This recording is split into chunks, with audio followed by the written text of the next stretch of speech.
നമസ്കാരം. സർവേയിൽ തെളിയുന്ന ധനകാര്യമന്ത്രി നിർമ്മല സീതാരാമൻ ഇന്ന് പാർലമെന്റിൽ അവതരിപ്പിച്ച കേന്ദ്ര ബജറ്റിന് മുന്നോടിയായി ഇന്നലെ പുറത്തുവിട്ട സാമ്പത്തിക സർവേയിലെ നിരീക്ഷണങ്ങൾ നടപ്പുവർഷത്തെ സാമ്പത്തിക സാഹചര്യങ്ങളുടെ നേർക്കാഴ്ചയായാണ് കണക്കാക്കപ്പെടുന്നത്. ബജറ്റ് നിർദ്ദേശങ്ങളെ ഇത് സ്വാധീനിക്കും.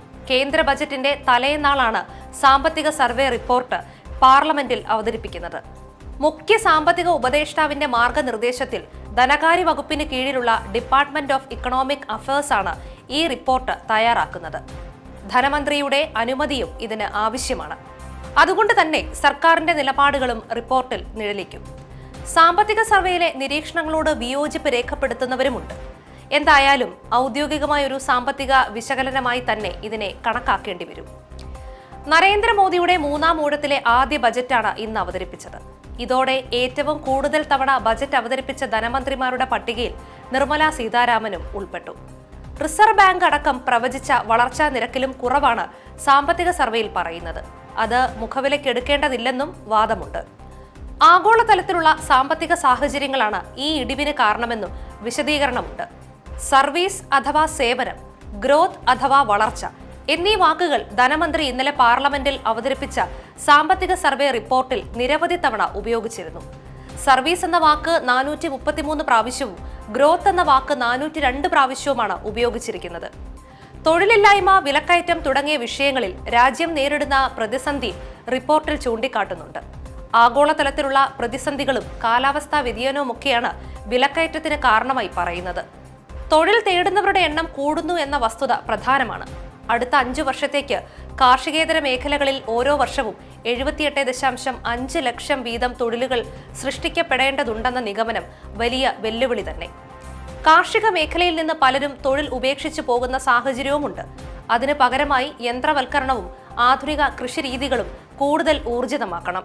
കാർഷിക ഉൽപ്പന്നങ്ങളുടെ സംസ്കരണത്തിനും വിപണനത്തിനും കൂടുതൽ തൊഴിൽ നൽകാനാവും.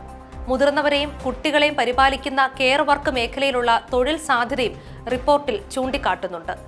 ശാസ്ത്രീയമായ ജീറിയാട്രിക് പരിശീലന കോഴ്സുകൾ കേരളത്തിലും ഇപ്പോൾ ആരംഭിച്ചിട്ടുണ്ട്. വിദേശത്തും സ്വദേശത്തും ഏറെ സാധ്യതയുള്ള പഠനമാണിത്.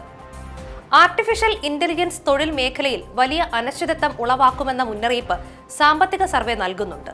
പക്ഷേ AI-യുടെ വ്യാപനം തടയാനാവില്ല. അതുളവാക്കുന്ന തൊഴിൽ നഷ്ടത്തെ ഉൽപാദനക്ഷമത കൊണ്ട് മറികടക്കാനാവണം. സർക്കാർ പദ്ധതികളുടെ ഉദ്ദേശ ലക്ഷ്യങ്ങൾ പലപ്പോഴും കൈവരിക്കാനാവാതെ പോകുന്നതിനെക്കുറിച്ചും റിപ്പോർട്ടിൽ പറയുന്നുണ്ട്. തൊഴിലുറപ്പ് പദ്ധതിയാണ് അതിലൊന്ന്. കേരളവും തമിഴ്നാടും നന്നായി ഉപയോഗിക്കുന്ന കേന്ദ്ര പദ്ധതിയാണിത്. ദാരിദ്ര്യ നിർമ്മാർജ്ജനവും ഗ്രാമീണ തൊഴിലുമാണ് ഈ പദ്ധതി ലക്ഷ്യമിടുന്നത്. രാജ്യത്തെ ദരിദ്രരുടെ 0.1% മാത്രമുള്ള കേരളം ആകെത്തുകയുടെ 4%വും 1% മാത്രം ദരിദ്രരുള്ള തമിഴ്നാട് 15% ഉപയോഗിക്കുന്നു. എന്നാൽ 20% ദരിദ്രരുള്ള ബീഹാർ 8% ഫണ്ട് മാത്രമാണ് ഉപയോഗിച്ചത്. വിദേശ ഇറക്കുമതിയെ അതിരുവിട്ട് ആശ്രയിക്കുന്നതിന്റെ അപകടവും സാമ്പത്തിക സർവേ ചൂണ്ടിക്കാട്ടുന്നുണ്ട്. ചൈനയിൽ നിന്നുള്ള ഇറക്കുമതിയാണ് ഇതിനുദാഹരണം. കളിപ്പാട്ടം മുതൽ ഇലക്ട്രോണിക് ഉൽപ്പന്നങ്ങൾ വരെ മെയ്ഡ് ഇൻ ചൈന ലേബലിൽ നാം കാണുന്നതാണ്. ഇറക്കുമതിക്ക് പകരം ചൈനീസ് കമ്പനികൾക്ക് ഇന്ത്യയിൽ നിക്ഷേപം നൽകണമെന്നാണ് റിപ്പോർട്ടിൽ നിർദ്ദേശിക്കുന്നത്. ചൈനയിൽ നിന്ന് വൻതോതിൽ ഇറക്കുമതി നടത്തുന്ന മറ്റ് രാജ്യങ്ങൾ എടുക്കുന്ന ചൈന +1 തന്ത്രവും പരീക്ഷിക്കാവുന്നതാണെന്ന് റിപ്പോർട്ടിൽ പറയുന്നു. സാമ്പത്തിക സർവേയുടെ പ്രതിഫലനം ബജറ്റിലൂടെ വിവിധ പദ്ധതികളായി രൂപപ്പെടട്ടെ. സമ്മർദ്ദങ്ങൾക്ക് വഴിപ്പെടുന്ന ഭരണകൂടങ്ങൾക്ക് നയങ്ങളും നിലപാടുകളും സ്വീകരിക്കുന്നതിന് പല തടസ്സങ്ങളും ഉണ്ടാവും. പക്ഷെ അതിനെ അതിജീവിക്കുന്ന ഭരണപാടവമാണ് രാജ്യത്തിനും ജനങ്ങൾക്കും നന്മ ചെയ്യുന്നത്. മൊത്തം ആഭ്യന്തര വരുമാനത്തിന്റെ അടിസ്ഥാനത്തിൽ നിലവിൽ 5ാം സാമ്പത്തിക ശക്തിയായ ഇന്ത്യ ആ സ്ഥാനം കൂടുതൽ മെച്ചപ്പെടുത്താനുള്ള ശ്രമത്തിലാണ്. 2047 വികസിത ഭാരതം എന്ന സ്വപ്നം സാക്ഷാത്കരിക്കണമെങ്കിൽ നാം ഇനിയുമേറെ അധ്വാനിക്കേണ്ടിയിരിക്കുന്നു. നമസ്കാരം.